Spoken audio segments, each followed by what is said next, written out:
I've been playing a lot of PvE, and it's been very obvious to me that these two legends are going to be very strong in this set just from a design perspective. Now, I can't guarantee what the meta will be on launch, but I do think these legends are definitely worth learning right now, and I do think they will be very strong on launch, assuming we don't have some degen meta happen. And the first legend we'll be talking about is Urf. Urf is going to be strong in this set because Urf is already strong in the previous set, and a lot of things got better from a design perspective. Just a lot of emblems are a lot easier to play. A lot more verticals are a lot easier to play, like Shurima. Things like Bilgewater added to the game. Demacia is really strong. The way they designed it is a lot stronger. There's just a lot of good options for tomes, and I really, really, really think you guys should learn how to play this. Especially a lot of times early set verticals are very strong. If you don't know what verticals are, that's when you just build the same trait up and up and up and up. Like you go from 2 to 7 Shurima or whatever it is. Those seem to be very strong on early sets pretty much always. It's the easiest way for the devs to bounce the game early set. So just looking at Urf here, if you guys don't know what he does, you can get the random tome. You can get the, this is just random emblem. You get a tome here, and then 2 tomes and 5 gold. The tailoring rules for tomes, honestly, I'd be lying if I have them memorized completely. But typically, it's just you have like 6 or 7 traits on your board. They don't have to be active, and then some of them will be tailored. Guys, I think just open popping tomes right now is actually pretty good because the good and okay emblems heavily outweigh the ones that are bad. And we're going to go through some of those in just a minute. And then other than that, Urf's other augments are just solid. Like Grab Bag is just solid if you need it. You know, just getting some extra components, some gold, some reforgers, some lesser duplicators, magnetic removers. Like these things are just solid. So you always have a good option on 3-2. And then final Grab Bag is just more components. So you always have good options for getting components and that sort of thing. That's why I think Urf is super strong, but more specifically is because of his first augment. So let's get into that. So I built a couple of things here. And so what I said is about a design perspective. Specifically Shurima.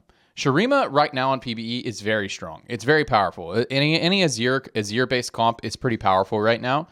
Can't guarantee that'll be strong on launch, but it's really because of the design change, moving Shurima from 3, 5, 7, all that stuff, down to intervals of 2. So it's 2, 4, 6, and 9 are your Shurima intervals. So it's a lot easier to hit a lot of breakpoints, and that opens up a lot more flexibility in playing some more units. But right here, I just wanted to show like an easy standard to play from is if you get a Shurima emblem, then you just put the Shurima emblem on Fiora. There are so many places you can put a Shurima emblem, by the way.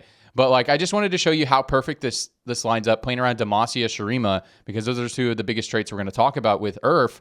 Is you get this emblem and it just gives you a clear path to play Fiora and for Shurima. And man, it's just, Shurima is so much easier to play. And you can get 4 Shurima online really early into the game. Look, we have 2 1-cost Shurimans and we have 2 2-cost Shurimans. So you can actually get 4 Shurima super early. I had a game last night. I've been practicing Urf quite a bit. I had a game last night where I hit 4 Shurima on 2-1. Just because I had an Fury and then I had the 2 1-cost and I had the emblem. It was so easy to play. So, yeah, I think this is super good. And just looking at Demacia, I played a Demacia game last night. Here's another vertical that I think is great with emblems. And I played a 4 Slayer 7 Demacia. Doesn't look like I have a lot of traits active, but I had a Quinn 3, I had a Kale 3, and this felt really strong. And I had a Mordekaiser with some Radiant items and that sort of thing. And there were a lot of different options I could have gone into. I could have gone into some more Challenger techs. I could have gone into some Strategist techs, right? And that sort of thing. So let's just look at some of the other verticals and some emblems that I think are quite strong right now and why I think this is really good. So Bilgewater is another vertical that seems very strong right now. Very easy to hit your breakpoints. A lot of low-cost units right here. You have the 3 low-cost units right here. And what's cool about Bilgewater is that you can put traits or you can put emblems on whoever because it's just their spell causes the Bilgewater to go active. It doesn't actually give extra damage. So you see Bilgerat's attacks and abilities mark enemies. The mark stores a percentage of damage dealt to the enemies by the Bilgerat. So you don't have to really necessarily put this on a carry. You just get the Bilgewater active, and then it'll store up the damage and it will pop. So like if you end up like I played a game last night where I played a lot of Bastions. I played like 4 Bastions. I played versions where I played like 4 Juggernauts, and I had 2 emblems, and I just put the emblems on my tanks, and my tanks would activate it on there, and my carries deal the damage. So it was very good. You can also put on carries, of course, but it's just I really like this trait because you can hit your vertical breakpoints and just allow your actual carries to carry the comp. You don't have to worry about investing too hard into a carry that's doesn't fit in that vertical. So I had my MF and my Nyla carrying the comp, but I had some Juggernauts and some Bastions on the front line, like Shin, that sort of thing, that was just damaging them and getting the thing active, or just helping me hit my vertical breakpoint so that my actual carries could do a lot of damage.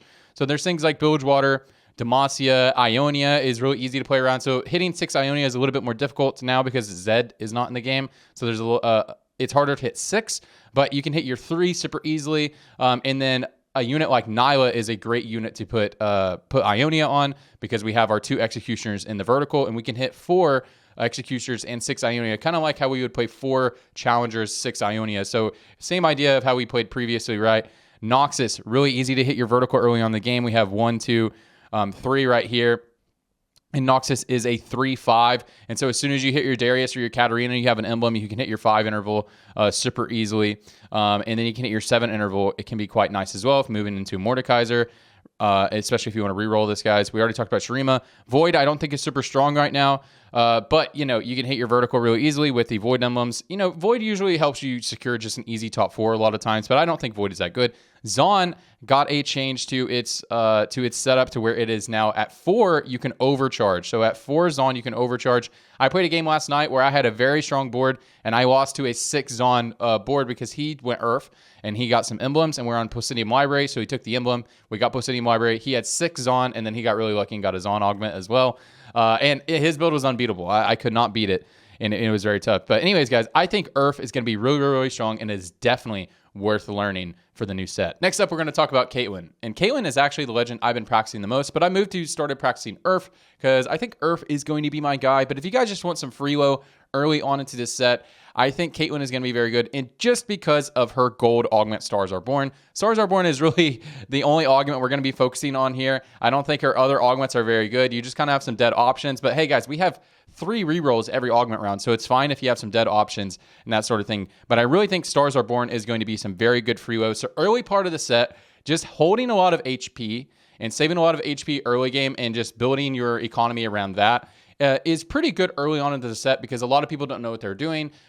Basically, when you play the game with a massive econ advantage, you need to be able to create the strongest boards. You need to be able to cap boards. But early on into the set, just playing aggressive with your HP early on into the game, or aggressive with your gold and retaining HP, is a very effective style for climbing early on in the set when people don't know what they're doing.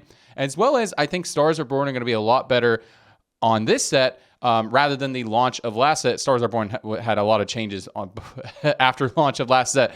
But specifically, mid sets are a lot more balanced. Just think about at the early launch of set 9, Ionia opener was super strong. But things like Noxus opener wasn't as good because Samira was bugged and Samira was all weird. Cassio wasn't super strong on launch. Even Void Mage opener wasn't super good. Malzahar got a lot of positive changes, a lot of quality of life changes throughout the set 9. But moving into mid sets, the devs really have a much better grasp on early game balance. So things like Stars Are Born are going to be a lot stronger. You get that extra gold at the beginning of the game, and you can pretty much buy whatever you want in the early game, because the early game will be a lot more balanced than it was on set 9 launch. So I think you just get a lot of freelo from playing Caitlyn just by having HP advantage, getting some decent placements. You always will finish somewhere between like second and, or, you know, somewhere between like first and sixth. You'll hardly ever go 8th or 7th. You'll hardly ever eat those, and you'll consistently get a top 4. I think your average, I think like the most average placement you'll get is around 4th when you play Caitlyn, just guaranteed, unless you're playing against players below your skill level. Things like Starter Kit, I don't think are going to be super good. I just don't think it's that good of an augment in general. But in lower ELOs, I think this is just a free top 4. Probably you guarantee your 4 cost, guarantee direction. It makes the game just a little bit easier.